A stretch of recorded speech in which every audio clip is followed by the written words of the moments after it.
Hi, my name is Remy Connor. I am a magician, a sideshow performer, escape artist, and mentalist.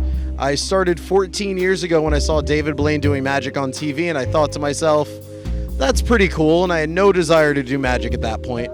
It wasn't until the next day when everybody in school was talking about him when I thought to myself, maybe if I learn magic, I'll make some friends. The first month I started doing magic, I was practicing at a party. I was 13 years old. I was at my parents' friends' 40th anniversary for some business that they had open. I started doing a short 20-minute set. I made $40 in tips, and then I thought to myself, I'm never gonna have to work again. And immediately got a job in a restaurant, started performing. So I've been performing ever since I started doing magic. And since then, performing has brought me all the way around the country. I've been to the Virgin Islands for the NCAA preseason halftime show. I've been to Vegas to perform in the Palace Station Hotel. Been across the country to New York, all around Florida. I've performed at people like Pitbull's birthday party. I've done magic for Jennifer Lopez, P. Diddy, opened up for T.I., opened up for Jimmy J.J. Walker, and this has been just a dream come true to be able to say that my job has brought me to places that I never even imagined I could go.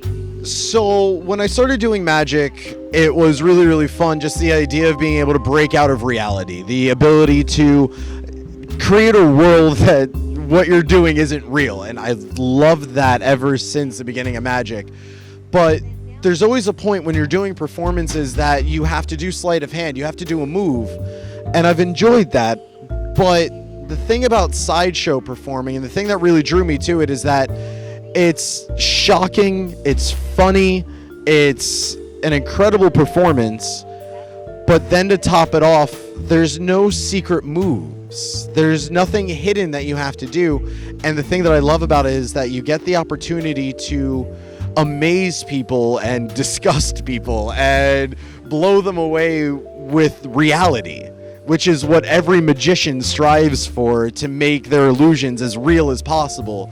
And in sideshow, you get to do that. You actually get to really do whatever it is you say you're doing. You actually take a flame and shove it into your mouth. You take a 6-inch nail and put it into the center of your face.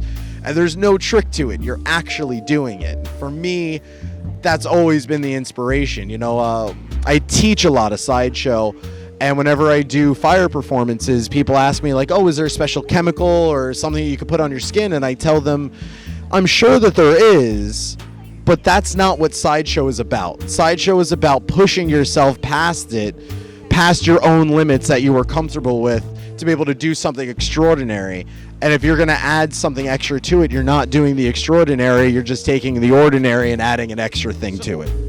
Magic is an art just like any other art form, and I've always considered magic to be the most selfless art form, because when you see an artist, you can see the amount of talent that they have in every brushstroke and in the final product. When you see a guitarist on stage, you can see the years of practice he's put in. When you see magic, we spend years making sure that you don't know how good we are, because we practice every move to make sure you can't see the amount of practice that we put into it. But with that being said, it makes it very hard to express yourself during magic, because at the end you still have to do a trick. You can't just get up there and talk, and that's one of the reasons that I think magic and poetry can go really well together, because the poetry can go along and speak its own thing, and the magic is just there as a continuation of the story, as more of a visual aid to help you out with the story. So magic and poetry, I definitely think, are something that would go together very, very well, mainly because each one can build off one another. While poetry gives you a mental visualization of what they're talking about, magic can help bring out the actual physical sights that you're going to see. While on the other side of it, you may not exactly explain or portray or express what you're looking to express through magic, but the poetry can allow you to do that. So instead of them being similar, I consider them to be very complementary of one another.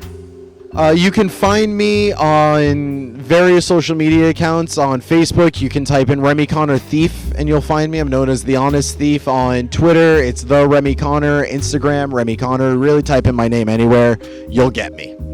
My website, RemyConnor.com. I wanted to make it easy.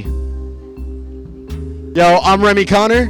performing with conjurers of composition. You can catch us on Twitter at Magic Poets.